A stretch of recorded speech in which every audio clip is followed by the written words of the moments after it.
Hello, everybody. It's George from Ireland, so welcome back again.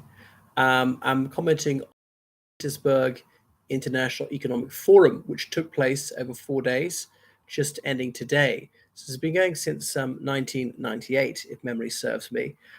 So this, the 25th of edition, I think it is. Did they skip a year? Is really the most underwhelming yet. It really has been a damp squib. Long gone are the days when the presidents of major countries or prime ministers of major countries would attend.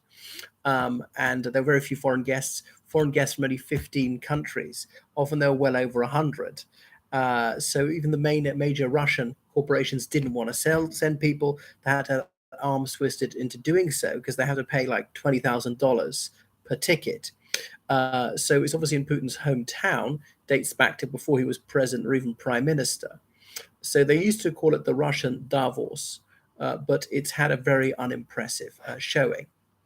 So foreign investors used to be hammering on the doors to get in. There's no longer a press of applicants for tickets because Western investors and politicians are staying away in droves. Obviously, before that was coronavirus. So this is really a shadow of its former self. So the Russians really struggled to get anybody notable to show up. They had, I think, was the Prime Minister of Cuba. Fair enough, they did have heads of state. The President of the United Arab Emirates, the President of Armenia, which is a very small country which is desperately dependent on Russia. So he couldn't really not go. And there was President, oh yes, of Algeria.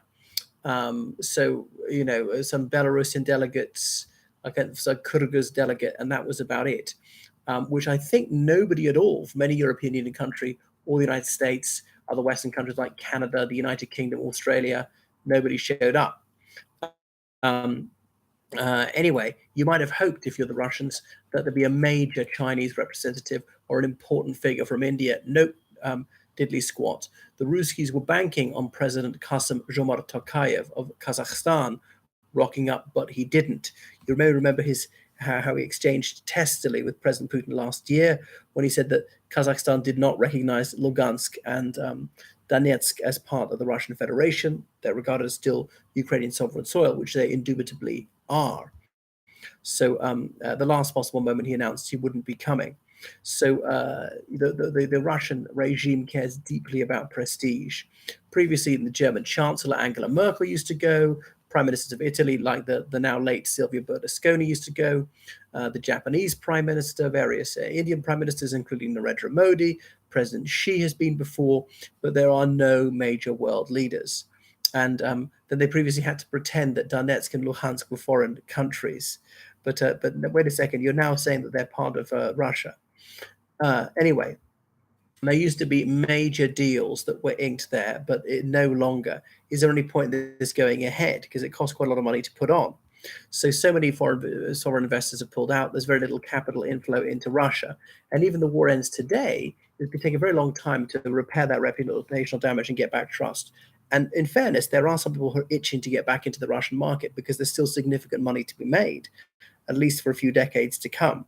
So if Russia ends the war now, which I think unlikely, and they still illegally occupying country, part of Ukraine, part of another country, then not many investors will come back. If they completely withdrew, very unlikely, then some more investors would come back. But to go back to normality as it was in February 2022, that is going to take a very long time. I mean, several years probably wouldn't be enough, decades more like it, by which time Russia would just be hollowed out as we're moving away from oil and gas and towards hydrocarbons. So anyway, the Russia's illegally occupied regions in Georgia, like South Ossetia and Abkhazia, they sent people. Now, Hungary sent its foreign minister, which I think is the highest level representative of any European Union country. Prime Minister Orban Viktor liked to keep his options open and to get the cheap oil and gas. So the St. Petersburg International Economic Forum would not allow any journalists in from unfriendly countries, which of course means the countries that recognize that Ukraine is a sovereign state, which has been subjected to an illegal and unprovoked invasion by Putin's fascist regime. Anyway, so they were hoping that the erstwhile chief executive officer of Google, Eric Schmidt, would show up, but he didn't, and instead he said he supports Ukraine's fight for freedom. So they've had various nobodies like the leader of the Donetsk People's Republic, Denis Pushilin, who spoke there. Now, the theme is supposed to be future technology, and Russia's rather a lag out in tech, despite really knowing it needs to plow ahead with this.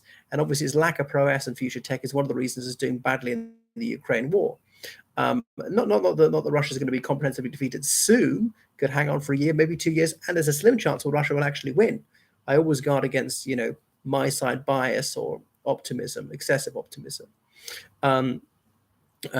Anyway, so they said that some of the speakers have said there'd be pay rewards if they're given any Western-made tanks which have been destroyed by Russia, the wreckage, and so on. Anyway, there were lots of security guards there, and people's mobile phones were messed up when Putin was coming, supposedly for security reasons.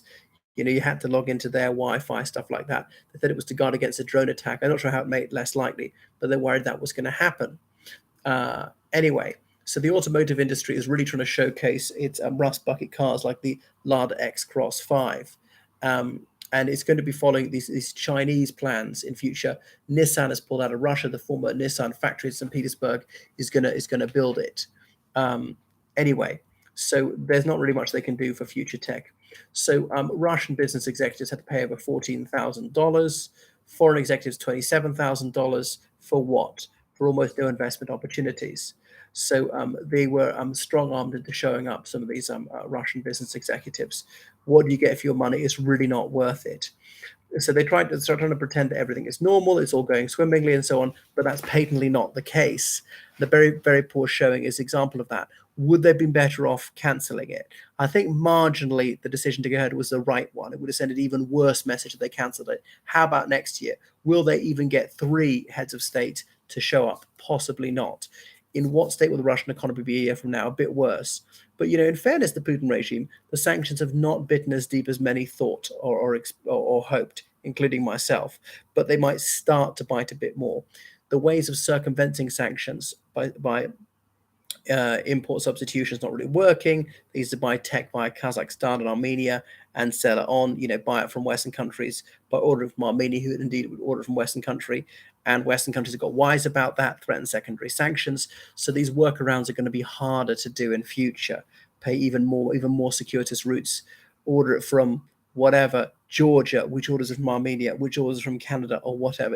Was even that going to work? So it's going to be increasingly tricky. So thank you so much for watching my channel. Make sure you subscribe on Patreon and donate on PayPal, georgecallahan79@gmail.com. Of course, I really need donations to keep the channel going. So remember, I'll help you with essays or interview practice, elocution lessons, dissertations, theses, and so forth. All right, everybody. And don't forget, I'm a tour guide in London, guiding somebody over the next 10 days. Toodaloo.